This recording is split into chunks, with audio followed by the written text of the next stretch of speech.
You're listening to CX Passport, the show about creating great customer experiences with a dash of travel talk. Each episode, we'll talk with our guest about great CX, travel, and just like the best journeys, explore new directions we never anticipated.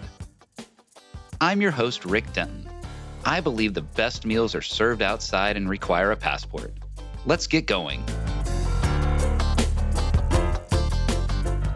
A recurring theme of CX Passport, be it customer experience or travel, is exploring the wide spectrum of experiences that we all bring to the tapestry of life. Today, I'm very excited to expand that spectrum through a conversation with Kate Brouse. Kate advocates for disability rights and can often be found driving for inclusion, accessibility, and diversity for the disability community. Through her work at NTI, Kate helps contact centers hire Americans and veterans with disabilities to be remote agents. I am really looking forward to learning so much in today's conversation and can't wait to get started. Kate, welcome to CX Passport. Thank you, Rick. I think I match your level of enthusiasm and excitement for this. Great. I love it when the excitement is on both sides. So speaking of that kind of excitement, now it's a special situation when you can combine your passion with your actual job. Tell me how that comes together for you at NTI. I am so lucky to have a job that I love. From a very early age, I was very passionate about inclusion. I think the first time I remember really being aware of it was when I was in second grade. There was a girl who moved to our area. She was in my class. She was from Germany and didn't speak a word of English. And I wanted her to be able to be included. And so I loaned her my popular toy back then called Speak and Spell. Oh, I love those. I don't know if any of your listeners will remember that. Well, true. But so I loaned her my Speak and Spell because I wanted her to feel included and I wanted her to be able to have something that she could do to help learn English more quickly. And I remember feeling really awkward that my teacher, in the effort to help her understand, was just speaking very slowly and very loudly to her. And I remember thinking, that's not a very good way to do that. So for some reason, even in an early age, I was passionate about inclusion and making sure that the needs of others were recognized and met. And that's something that I am able to bring to my job at NTI. As you mentioned, we are a US nonprofit, and our mission is to help disabled Americans train for and find jobs with our contact center partners that they can simply do at home. That's the accommodation that they need with their disability. And so I love working for NTI. What a great story to know that all the way back from Speak and Spell days, this was something that was at your heart. And then to be able to manifest that in your professional capacity has got to be an incredible delight. Now, in that space, I know you and I have talked a little bit about sort of, quote, invisible disabilities. Now, that was a new term for me when you introduced it to me. So what do you mean by that? I love that I got to introduce that term to you. Invisible disability is exactly what it sounds like. And like many people, you probably had the vision in your head of when you heard of somebody that had a disability, you probably thought of somebody who used some sort of assisted device for mobility or a cane to help them see, someone who was in a wheelchair or a scooter or a walker.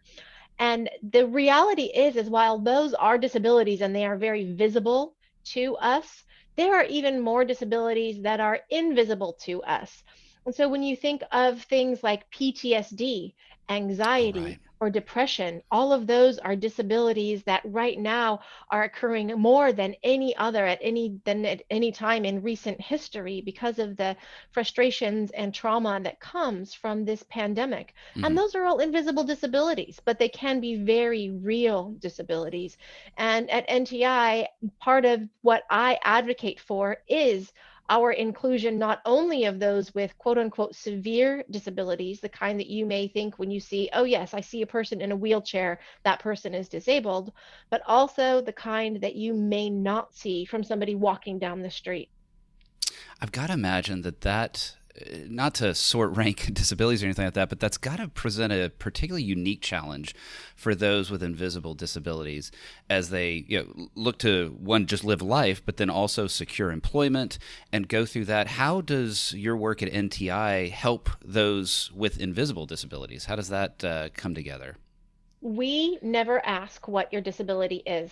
Ah. And so, unless you want to share with us, we don't know because we are helping you get a job at home. That being said, we have a deep knowledge of all the different types of disabilities that are out there and the different unique accommodations that may be necessary with those disabilities.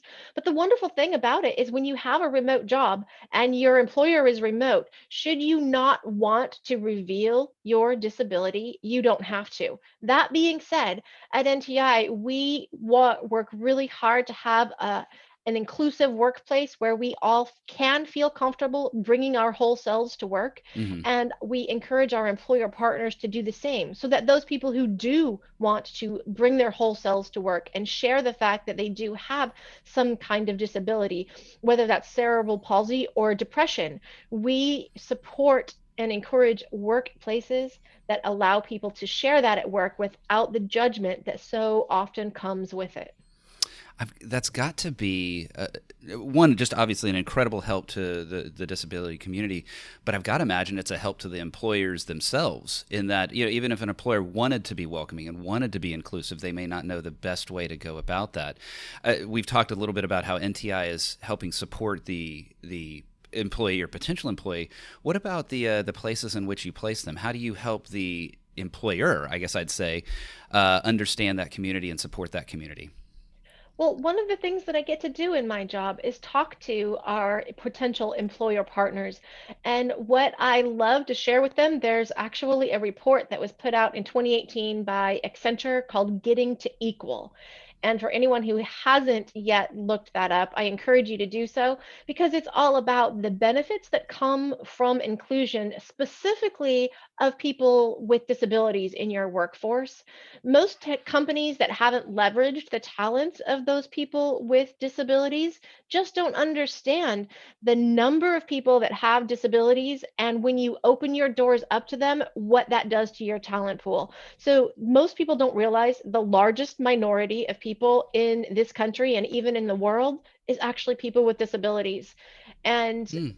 I love what Josh Blue says about it. Josh Blue is a comedian with cerebral palsy. He's been a spokesperson in the past for NTI, and he has a quip that, we're all just one bad bike ride away from joining the disability community.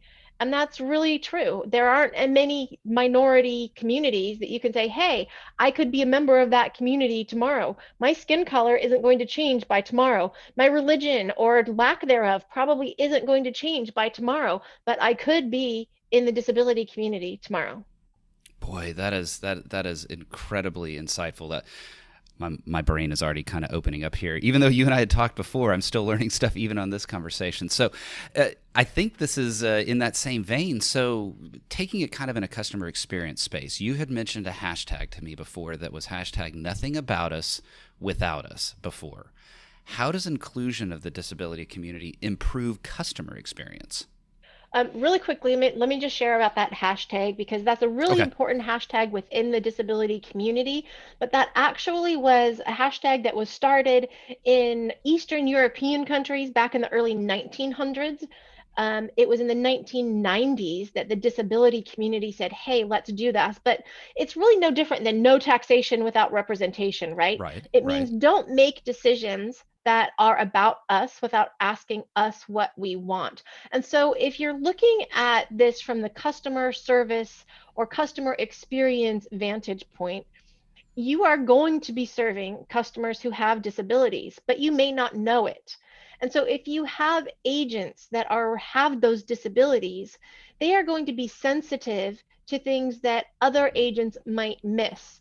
Or if you have someone who is sharing the fact that they are going through some sort of disability or depression or anxiety or PTSD, and you have those kind of people on your staff, you can create a support system that Mhm. uniquely meets the needs of those individuals because you have those people on your staff and because you've asked them.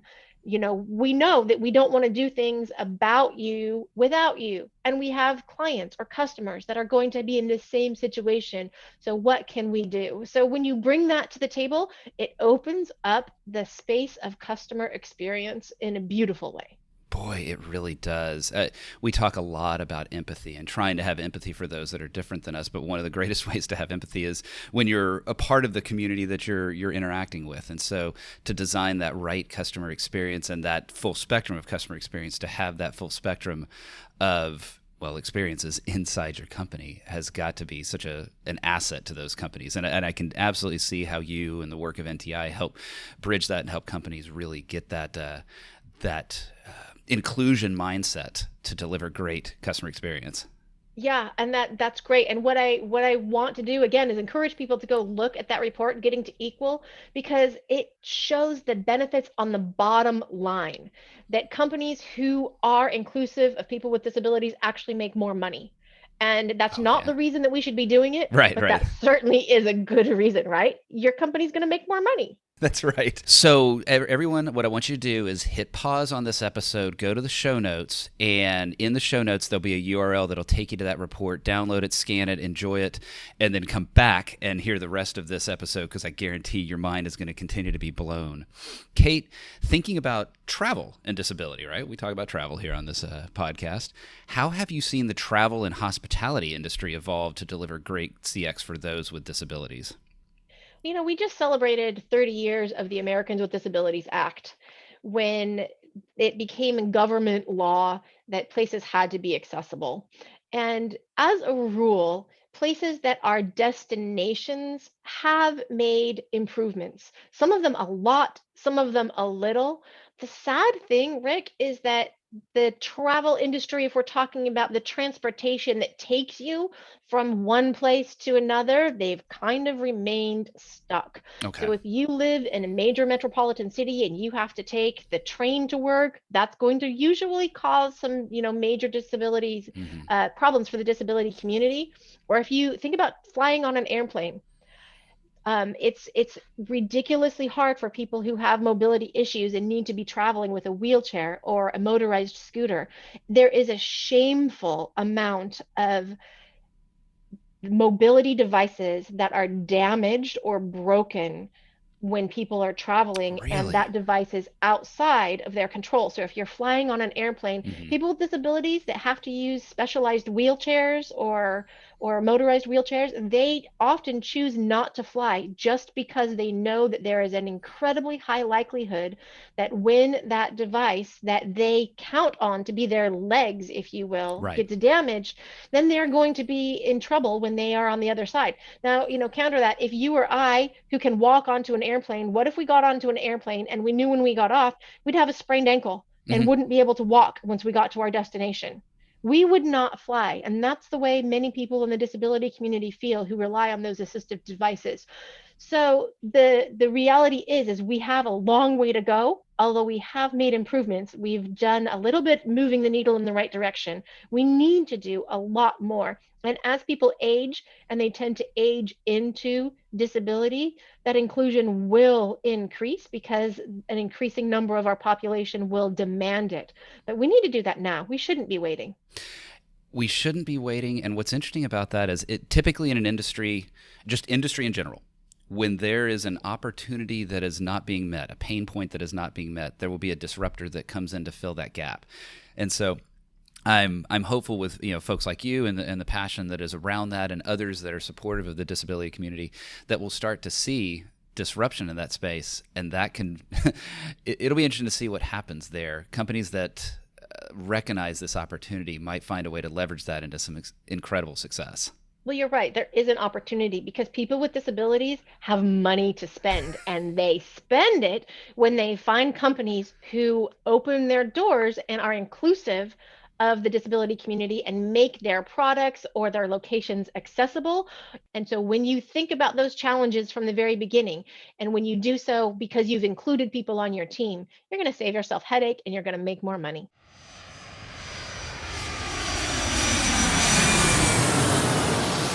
A little change of pace here.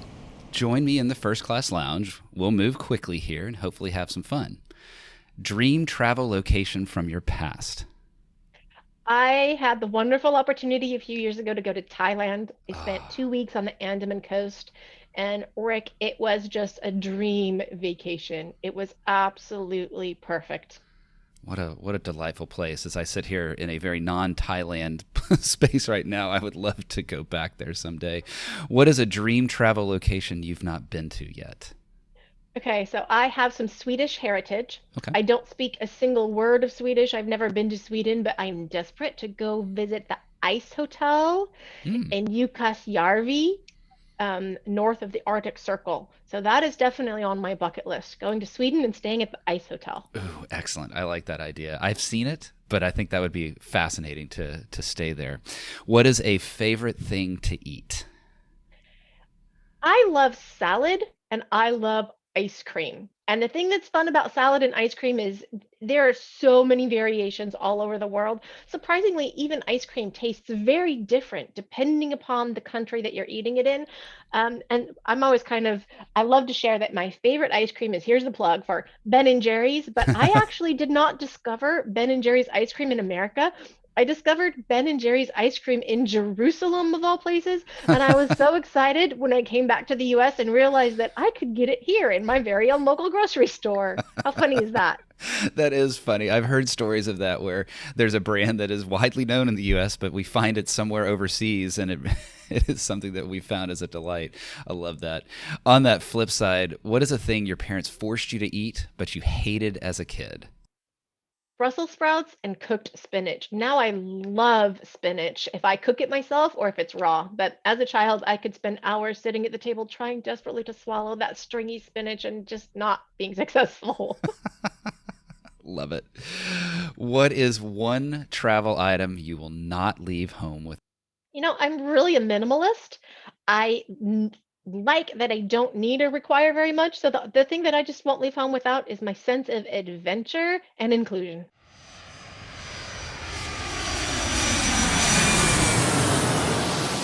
I can't let the travel go just yet. You've talked about a time in Turkey and even plans to live there. That is fascinating. What's drawing you to Turkey? I lived in Turkey during some of my formative years when I was 10, 11, and 12 years old.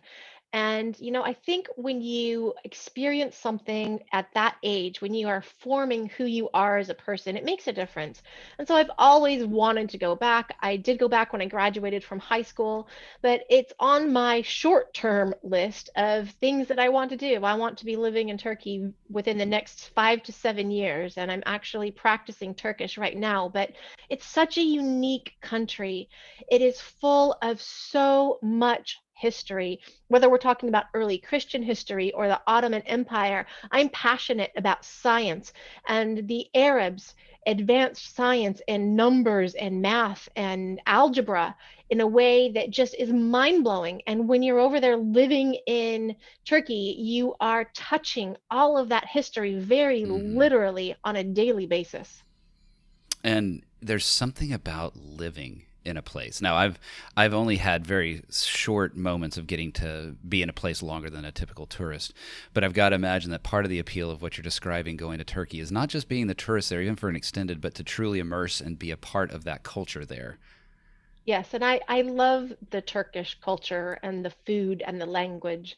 And I've never met a Turkish person who wasn't open and welcoming and One of friendly. the problems about doing this podcast is I get to hear all these great travel ambitions and great travel desires, and all that means is that my list just gets longer and longer and longer of all the places I'm that I sure want it to go. does. And I cannot wait now to go to Turkey, hearing the way you're describing it. We have talked about how the disability community represents an expansion of the understanding of the spectrum of customers and employees. But you've talked to me about how there's this wide spectrum, even inside just a particular disability category. Tell me more about that. Well, it's really kind of like common sense as far as I'm concerned. Like if you hear from a friend that they have cancer, you don't automatically assume that it's like the kind of cancer that another friend had, because there's lots of different kinds of cancer. It's a whole different spectrum. And someone with breast cancer is going to have a very different experience than someone with skin cancer. The same thing with disability. Someone who has cerebral palsy is going to have a very different experience than another person who also has cerebral palsy. Even asthma. Asthma can be very life threatening for some people, and for others, it can be incredibly mild and only a problem if they're going to go out and try and run a marathon or there's a lot of allergens in the air on a given day. And so it's like anything else. And that comes back to that hashtag that we talked about, Hmm. Rick, the nothing about us without us. Don't just assume that because you knew somebody who had a particular disability and now you meet somebody else who has that same disability, that you know what their life experience is like or what their needs are going to be as far as accommodations. Just ask each individual person. And that's part of that inclusion that I am so passionate about. I think you said a couple things in there that really resonate with you. One is, I guarantee I'm guilty of what you just described, right? That if disability statement A, then that means that everybody fits inside that category, that mental box that I have created. You're helping me break that box. But I wonder too about employers that are thinking about that, and how can they really get at what is the best accommodation, what is the best, let's call it just employee experience for a second. What is the best employee experience for that individual? And you said something that I think is uncomfortable for a lot of us that may fall outside of the disability community, and that is just ask. Is that something you help kind of guide and coach people on? How do you help encourage people to just ask? Absolutely. That's something that at NTI, our HR department is very familiar with. For our employer partners who are having trouble navigating that, or if an employee has asked for an accommodation that they're like scratching their head going, is this a reasonable accommodation or is it not? Our HR department is always comfortable answering those questions. But I'm really lucky because as an individual, I am not hesitant to engage with other people, and I'm not hesitant to have other people engage with me. So there have been different periods of my life where I have used a walker or been in a Mm-hmm. wheelchair or used a cane. And when people ask questions, I have never felt awkward about answering them. And sometimes when I've been in the grocery store and I've been in a wheelchair, you'll have a child, mom, look at that. Why is that person? And the parent will say, oh, don't do that. And I try to help them when I see that happening. And if that's me and I can respond to that, I like to say, oh, it's okay. Let's not make it taboo to talk about, because we're all individuals and all of us need to be included. And part of that is not feeling like you can't be talked about or people don't want to talk to you. So that's again something, when people have a disability, don't automatically assume that they don't want to talk about it. Some won't, but it's always okay to ask. And that's something really important that you need to ask. Don't assume that they need help either. So if you feel like you want to hold the door for someone, you can ask, hey, would you like me to hold the door for you? Because some people will want that and some people won't. It's no different than any other human. We all have our different preferences. It's just easy to ask, hey, are you comfortable if I ask you about your disability? If they say no, then you don't ask. If they say yes, then you can have a beautiful dialogue potentially with them. Boy, Kate, you really are opening my mind, because I guarantee I was that kid, right? That I had a parent, and imagine the '70s or a time that we might not have been as enlightened, that said, no, don't call attention, don't embarrass them or whatever, which is such a wrong attitude. And I thank you for planting those two words in my head, right? I will walk away from here thinking, just ask. Definitely appreciate that. So I think a lot of that is, going back to NTI. And I think about how NTI serves such an important and specific need. How did NTI come to exist? I love this story. I'll share it very briefly. The founder of NTI, her name is MJ Willard, and at one point she was a research assistant for the famed psychologist B.F. Skinner. Any of your listeners who ever took a class in psychology in high school or college will definitely recognize that name. He was one of the most influential psychologists of the 20th century, but at the time that she was helping him, it was her job to train capuchin monkeys. How fun is that? All And right. she realized that they bond very quickly and easily with humans and that they are very dexterous. They can easily be trained. And so she had the idea of training monkeys to help people within the disability community. And the monkeys could be trained to do simple things like put a record on a Mm-hmm. turntable or turn the pages of a book, get a drink from a refrigerator, turn a light on or off, all of those types of things.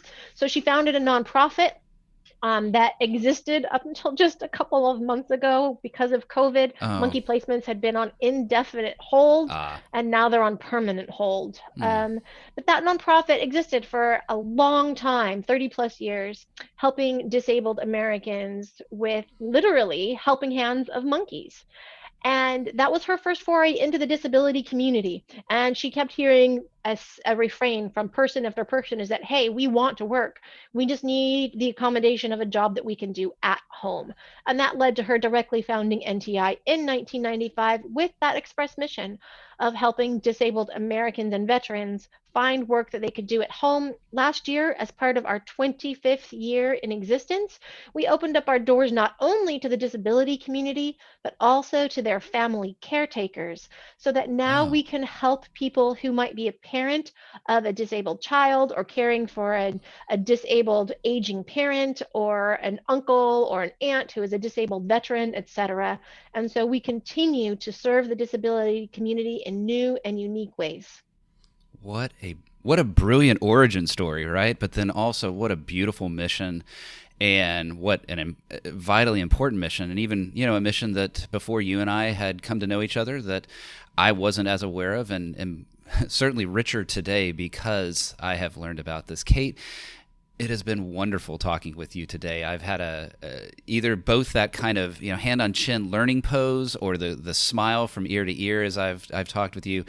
I've learned a lot today. I think it's been helpful to understand how NTI helps those in the disability community. I think it's important to understand the invisible disabilities. I do want to say once again for everyone, go out there and check that Getting to Equal report. Again, link in the show notes. There'll also be a link to NTI's website, and get to learn a little bit more about who they are, what their mission is. And Kate, I do hope that you get to Turkey sometime soon and get to experience life in Turkey for sure. It has been a brilliant conversation. Thank you so much. I have learned a ton. I really appreciate it, and thank you for your time today, Kate. Thank you, Rick. I've had a wonderful time speaking with you. Thanks for joining us this week on CX Passport. Make sure to visit our website, cxpassport.com, where you can hit subscribe so you'll never miss a show. While you're at it, you can check out the rest of the EX4CX website. If you're looking to get real about customer experience, EX4CX is available to help you increase revenue by starting to listen to your customers and create great experiences for every customer, every time. Thanks for listening to CX Passport, and be sure to tune in for our next episode. Until next time, I'm Rick Denton, and I believe the best meals are served outside and require a passport.